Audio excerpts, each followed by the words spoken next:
சேதுவால தாமரை கெட்டு போகலன்னு தமிழ்ச்செல்வி நிரூபிச்சா நல்லா இருக்கும்னு நீங்க நினைச்சீங்கன்னா இந்த வீடியோக்கு ஒரு லைக் பண்ணுங்க. வாங்க வீடியோக்குள்ள போலாம். சாவித்திரி சொன்ன மாதிரி நேரம் ஆக ஆக ராஜாங்க வீட்டு சைடுல இருந்து எந்த ஒரு கல்யாண பேச்சு தகவலும் வராததுனால ரொம்ப கடுப்பாகி இங்க சாவித்திரியோ தாமரை கிட்ட, இங்க பாரு தாமரை, நான் சொல்றத மட்டும் கேளு. தாம் போட்டு வச்சிருந்த எல்லா திட்டத்தையும் தாமரை கிட்டயும் சொல்லிடுறாங்க. அம்மா, என்னம்மா சொல்ற? இப்படி சொன்னா கண்டிப்பா பெரிய பிரச்சனை வருமா? இங்க பாரு, போலீஸ் ஸ்டேஷனுக்கு போய் நான் சொன்னத மட்டும் செய். அத மட்டும் நீ சொல்லிட்டேன்னு வச்சுக்கோ. அதுக்கப்புறம் கண்டிப்பா சேது கூட உனக்கு கல்யாணம் நடந்து தான் தீரும். அம்மா, வேண்டாம்மா. நாம வேணா மறுபடியும் ராஜாங்க மாமா கிட்டயும், சேது மாமா கிட்டயும் நேர்ல போய் பேசுவோமே. என்னடி சொல்ற? ஏற்கனவே அவங்க நம்மள கழுத்து பிடிச்சு வெளிய தள்ளினது போதாதா? மறுபடியும் நாம தனியா போனோம்னு வச்சுக்கோ. அதுக்கப்புறம் ராஜாங்க அண்ணன் நம்மள அடிச்சாலும் அடிச்சிருவாரு. இப்படி நான் போட்டிருக்க திட்டத்த நிறைவேத்துனாதான் இந்த கல்யாணம் நடக்கும். பேசாம என் கூட வா அப்படின்னு சாவித்திரி சொல்லி, நேரா தாமரையும் சாவித்திரியும் போலீஸ் ஸ்டேஷன் போறாங்க. போலீஸ் ஸ்டேஷன் வந்ததும் வராததுமா இங்க கத்தி அழுதுகிட்டே தாமரையும் சாவித்திரியும் வர, அங்க இருந்த இன்ஸ்பெக்டருமே, என்னாச்சும்மா? எதுக்காக நீங்க அழுதுகிட்டு வரீங்க? சார், என் பொண்ணோட வாழ்க்கைக்கு ஒரு பதில் வேணும். என்னம்மா சொல்றீங்க? என்னாச்சு? தெளிவா சொல்லுங்க. அடியே தாமரை, நடந்த விஷயம் எல்லாத்தையும் இங்க போலீஸ் கிட்ட சொல்லு. இவங்களால தான் உன் வாழ்க்கை நல்லா இருக்கும். அதான் போலீஸ் கேட்கிறார்ல. சீக்கிரம் சொல்லு அப்படின்னு சாவித்திரி சொல்ல, சார், நான் ராஜாங்க அமைச்சர் இருக்காரே, அவரோட தங்கச்சி. இவ என்னோட பொண்ணு. என் பொண்ண அமைச்சரோட பையன் சேது என் பொண்ண கெடுத்துட்டான். என்னம்மா சொல்றீங்க? ஆமா சார். நாம எவ்வளவோ போராடி பார்த்துட்டோம். அந்த சேது என் பொண்ண கல்யாணம் பண்ணிக்கவே மாட்டேன்னு ஒத்த கால்ல இருக்கான். இப்படி இருக்கும்போது என் பொண்ணோட வாழ்க்கை என்ன ஆகுறது? நீங்க தான் சார் என் பொண்ணுக்கு ஒரு நல்ல வாழ்க்கை குடுக்கணும். அப்படின்னு எங்க போலீஸ் கிட்ட சாவித்திரி சொல்லிக்கிட்டு இருக்க. ஏம்மா, உங்க அம்மா சொல்றதெல்லாம் உண்மையா? அமைச்சரோட பையன் சேது உனக்கு எடுத்துட்டானாம்மா? அப்படின்னு இன்ஸ்பெக்டர் கேட்டதும் தாமரையுமே, ஆமா சார். என்ன சேது மாமா கெடுத்துட்டாரு. நாங்க 2 பேரும் ஒண்ணா படுத்துக்கிட்டு இருந்தத பார்த்திருக்காரு ராஜாங்க மாமா. அவருமே இதுக்கு சாட்சி. ஆனா ஏன் இந்த கல்யாணத்த நடத்த மாட்றாங்கன்னு தான் எனக்கு தெரியல. எனக்கு எப்படியாவது என் மாமா வேணும் சார். என்னோட வாழ்க்கைய நீங்க காப்பாத்தி குடுங்க. அப்படின்னு கண்ணீர் விட்டு கதறி அழுதுகிட்டு இருக்காங்க தாமரை. சரிம்மா, உடனே கிளம்புங்க. நாம போய் அமைச்சர்கிட்ட பேசுவோம். சார், என்ன சார் பேசுவோம்ன்னு சாதாரணமா சொல்றீங்க? அங்க போய் ஒரு பெரிய இடிய இறக்கி வைங்க. என் பொண்ணுக்கு அங்கவே செய்து தாலிய கட்டணும். இப்படி நடந்தாதான் சார் நல்லா இருக்கும். அப்படின்னு தாமரையும் சொல்ல, இங்க பாரும்மா, உன் பொண்ண கெடுத்துட்டாரு சேதுன்னு தான் சொல்லியிருக்கீங்க. அங்க போய் என்ன ஏதுன்னு விசாரிக்கணும்ல. கிளம்பி வாங்க. ஆவேத்திரி, தாமரை, போலீஸ்ன்னு எல்லாருமே ராஜாங்கத்தோட வீட்டுக்கு போறாங்க. வெளியே இருந்த கருப்பு சாவித்திரி, தாமரை, போலீஸ்ன்னு வந்திருக்கிறத பார்த்ததும் ரொம்ப படபடப்போட வேக வேகமா வீட்டுக்குள்ள போய் அந்த சாவித்திரியும் தாமரையும் போலீஸ கூட்டிட்டு வந்திருக்காங்க. வெளிய போலீஸ் இருக்காங்க. உங்கள கூப்பிடுறாங்க. இதையெல்லாம் கேட்டதும் ராஜாங்கத்துக்கு பயங்கர கோவம் வந்து, நான் அம்புட்டு சொல்லியும் அந்த சாவித்திரியும் தாமரையும் எவ்வளவு தைரியம் இருந்தா போலீஸ கூட்டிட்டு வந்திருப்பாங்க. அவங்க 2 பேரையும் இப்ப நான் என்ன பண்றேன்னு பாருங்க.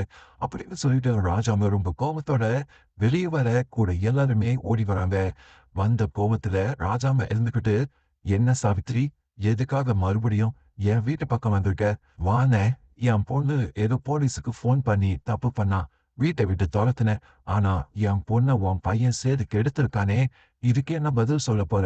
நானும் ஏற்கனவே சன்னாசி அண்ணன்கிட்டயும் சித்தப்பா கிட்டயும் சொல்லி ஒரு நீதி வேணும்னு கேட்டு அனுப்புனேன். ஆனா நீ எந்த ஒரு பதிலும் சொல்லாம அமைதியா இருக்கிறத பார்க்கும்போது என் பொண்ணு வாழ்க்கை என்ன ஆகுமோ ஏதாகுமோன்னு எனக்கு பயமா இருக்கு. இங்க பாருண்ணே, என் பொண்ணுக்கு ஒரு நல்ல முடிவு குடு. உடனே இன்ஸ்பெக்டர் இருந்துகிட்டே, இங்க பாருங்க சார். ஏதோ உங்க பையன் சேது இந்த தாமரையை கெடுத்துட்டதா இவங்க உங்க பையன் சேது மேல கம்ப்ளைண்ட் குடுத்திருக்காங்க. இதுக்கு சாட்சியாவே நீங்க இருக்கீங்கன்னு இவங்க தரப்புல சொல்றாங்க. இதுக்கு சட்டப்படி நாம என்ன முடிவு எடுக்கணுமோ அததான் முடிவு எடுக்கணும். அதுக்கு முன்னாடி நீங்க உங்க பதில சொல்லிட்டீங்கன்னா, நான் சேருவ அரெஸ்ட் பண்ண மாட்டேன். நீங்க உங்களோட முடிவு என்னவோ அத நீங்க இவங்க கிட்ட சொல்லி சமாதானப்படுத்துங்க. அப்படி இல்லன்னா கண்டிப்பா சேருவ நாங்க அரெஸ்ட் பண்ணி கூட்டிட்டு போற மாதிரி ஆகிடும். இங்க பாரு சாவித்திரி, நீ என்ன திட்டம் போட்டு போலீஸ கூட்டிட்டு வந்திருக்க நீ எங்களுக்கு நல்லாவே தெரியும். நீ போட்டிருக்க திட்டம் எப்பவும் பலிக்காது. என் பையன் கண்டிப்பா தாமரைய கெடுத்திருக்க மாட்டான். எப்படின்னு சொல்ற? எப்படி சொல்ற? அன்னைக்கு பிறந்த நாள் அன்னைக்கு நாம எல்லாரும் தானே ரூம் உள்ள போனோம். அப்போ இவள கட்டி பிடிச்சுன்னு தானே சேது படுத்துக்கிட்டு இருந்தான். அந்த நிலைமையில 2 பேரும் இருக்கும்போது கூட நீ என்னமோ இவங்க 2 பேருக்கும் கல்யாணம் பண்ணி வைக்க மாட்டேன்ல பேசிட்டு இருக்க. நீ பேசுறது தப்புன்னு இந்த சாவித்திரி பத்தி தெரியும்ல. எந்த நிலைமைக்கு வேணாலும் போவேன். எந்த கோர்ட்டு கேஸ்னாலும் போவேன். எவ்வளவு செலவானாலும் நான் பார்ப்பேன். எனக்கு என் பொண்ணு கழுத்துல சேது தாலியை கட்டணும். அவ்வளவுதான். என் பொண்ணு வாழ்க்கை நல்லா இருக்கணும். இதை எல்லாத்தையும் கேட்டுக்கிட்டு இருந்த தமிழ்ச்செல்வியுமே, இங்க பாருங்க சாவித்திரி அத்தை, எதுக்காக இப்படி பேசிக்கிட்டு இருக்கீங்க?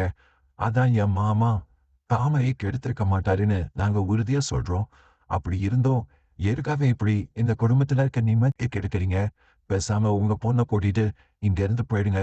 அடியே வேலைக்காரி, நீ யாருடி இங்க இருந்து என்ன போக சொல்றதுக்கு? நீயே வேலைக்காரி. நீ எல்லாம் என்ன சொல்லவே சொல்லாத. ஒழுங்கு மரியாதையா உன் வேலையை பார்த்துக்கிட்டு இரு. எனக்கு என் பொண்ணு வாழ்க்கைக்காக தான் நான் இங்க வந்து பேசிக்கிட்டு இருக்கேன். சார், என்ன சார் பார்த்துக்கிட்டு இருக்கீங்க? என் பொண்ணு கழுத்துல இந்த சேது தாலி கட்ட மாட்டான்னு சொன்னானா, இப்பவே இவனை கூட்டிட்டு போய் உள்ள உட்கார வச்சு 4 தட்டு தட்டுங்க சார். அப்போதான் சார் இவன் என் பொண்ணு கழுத்துல தாலி கட்டுவான். அப்படின்னு சாவித்திரி சொல்றதை கேட்டதுமே ராஜாங்கத்துக்கோ ரொம்ப கோபம் வந்து கத்த ஆரம்பிக்கிறது. என்ன சாவித்திரி, நீ பண்ணிடுவியா? ஆமாண்ணே, அரசு பண்ணுவோம் தான். ஏன்னா என்னோட முடிவுல நான் உறுதியா வந்திருக்கேன். சரிண்ணே, உன் இஷ்டப்படியே வர. என் பொண்ணு இப்படியே இருந்தான்னு வச்சுக்கோ, சேது கெடுத்ததுக்கு இன்னும் கொஞ்ச நாள் போச்சுன்னா தாமரை கர்ப்பமாவா. அப்போ என் பொண்ணு வாழ்க்கைக்கு என்ன சொல்ல வர? உடனே சேது இருந்துகிட்டு, அப்பா, கண்டிப்பா இருக்காதுப்பா. நான் கெடுக்கவே இல்லைன்னும் போது எப்படி தாமரை கர்ப்பமாக முடியும்? அப்பா, இந்த கல்யாணத்துக்கு ஒத்துக்காதீங்கப்பா. எப்படியாவது நான் தாமரையை கெடுக்கலன்னு நான் நிரூபிச்சு காட்டுறேன்ப்பா. ஆமா மாமா, இவங்க 2 பேரும் செஞ்ச சூழ்ச்சினாலதான் இந்த மாதிரி நடந்திருக்கு. கண்டிப்பா என் மாமா இவள தொட்டு கூட இருக்க மாட்டாரு. எனக்கு நம்பிக்கை இருக்கு மாமா. நீங்க இவங்க எல்லாரையும் இந்த இடத்த விட்டு போக சொல்லுங்க. அப்படின்னு தமிழ்ச்செல்வி சொல்லிக்கிட்டு இருந்த நேரம், இன்னொரு பக்கம் கருப்புமே, ஆமா மாமா, சேது மேல எங்க எல்லாருக்கும் நம்பிக்கை இருக்கு. இவங்க 2 பேரும் ஏதோ ஒரு நாடகத்தை நடத்திதான் இப்படி ஒரு பழிய சேது மேல போட்டிருக்காங்க. ஏதுவை எப்படியாவது அடையணும்னு சொல்லிட்டு தானே ஏற்கனவே போலீஸுக்கு போன் பண்ணி உங்களை புடிச்சு கொடுத்துருக்காங்க. அப்படி இருக்கும்போது இதுலயும் ஏதோ ஒரு சூழ்ச்சி இருக்கு மாமா. மாமா, நான் ஒண்ணு சொல்லட்டுமா? கொஞ்ச நாளைக்கு முன்னாடி கேக்கு கூட சேதுவுக்கு இந்த தாமரை புல்ல வெட்டுச்சுல, அந்த கேக்க கூட எடுத்துக்கிட்டு போய் நாங்க ஒரு லேப் ரிப்போர்ட்டர் கிட்ட கொடுத்தோம். ஆனா அவன் ரிப்போர்ட்ல எந்த ஒரு மருந்து கலக்கலன்னு தான் சொல்லியிருந்தான். எனக்கு ஆனா கொஞ்சம் சந்தேகமா தான் இருக்கு. அந்த லேப் ரிப்போர்ட்டரை மட்டும் நம்ம புடிச்சோன்னு வச்சுக்கோங்க, அதுக்கப்புறம் எல்லா உண்மையும் தெரிய வரும். அவன 4 தட்டு தட்டி என்ன ஏதுன்னு நானும் சேருவோம் போய் இப்பவே கேட்கிறோம். ஆமாப்பா, உண்மைதான். கொஞ்ச நாளைக்கு முன்னாடி நான் தான் இந்த கேக்க எடுத்துட்டு போய் மாமாவை லேப்ல குடுக்க சொன்னேன். அவரும் குடுத்தாரு. ஆனா அந்த லேப் ரிப்போர்ட்டர் தான் ஏதோ தப்பா தகவல் சொல்லியிருக்கிறதா நாம நினைக்கிறோம். இதை எல்லாத்தையும் கேட்டுக்கிட்டு இருந்த தாமரை இங்க சாவித்திரி கிட்ட, அம்மா, இது என்னம்மா? நீ ஒரு திட்டம் போட்டு என்ன கூட்டிட்டு வந்தா கடைசியில இவங்க ஒரு பெரிய திட்டமே போட்டு வச்சிருக்காங்களே. நீ வேற அந்த லேப் ரிப்போர்ட்டர் கிட்ட இருந்து உண்மையை சொல்லாதன்னு சொல்லிட்டு உன் வரையறெல்லாம் கழட்டி கொடுத்த. இப்போ பாரு எவ்வளவு பெரிய பிரச்சனையா ஆக போகுது. அடியே, நீ பேசாம இரு. என்ன கருப்பு, என் பொண்ணு கழுத்துல சேது தாலி கட்டக்கூடாதுன்னு என்னென்னமோ கதை அளந்து விட்டுக்கிட்டு இருக்கீங்களா? அப்போ என் பொண்ணு அந்த கேக்குல மருந்து கலந்துதான் சேதுவ மயக்கி இந்த மாதிரி ஒரு வேலையை பண்ணியிருக்கான்னு சொல்ல வரீங்களா? என் பொண்ணு கருப்பு மேலேயே நீங்க சந்தேகப்படுறீங்களா? உங்க யாரையும் நான் சும்மாவே விட மாட்டேன். நான் கோர்ட்டுக்கு போவேன். அப்படின்னு சாவித்திரி சொல்லிக்கிட்டு இருக்க அங்க இருந்த இன்ஸ்பெக்டரோ, ஏமா, பார்த்தா பெரிய இடத்துல அமைச்சரோட தங்கச்சியா இருக்க. ஆனா எதுக்காகம்மா நீ இப்படி பேசிக்கிட்டு இருக்க?